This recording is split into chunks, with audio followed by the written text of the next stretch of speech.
Hello everyone! In today's video, I'm going to show you how to add a custom domain to Netlify. So first up, what you need to do is to, of course, purchase your domain. So if you don't already own a domain, you'll need to purchase one from a domain registrar like GoDaddy, Namecheap, and the like. Then from there, head to your Netlify dashboard and select the site you want to link to a custom domain. Then, in the site UI, click on the domain settings or set up a custom domain button. From there, enter your custom domain name and click verify. Netlify will check if the domain is registered. Next up, update your DNS settings. So Netlify will provide you with DNS records, name servers that you need to add to your domain registrar.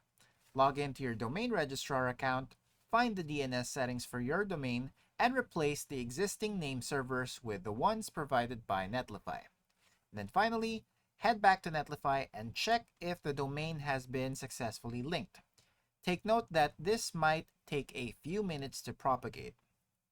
Then Netlify automatically provides a free SSL certificate for your custom domain. Just ensure that HTTPS is enabled for secure connections. And that's it for today. Thanks for tuning in, and I'll see you next time.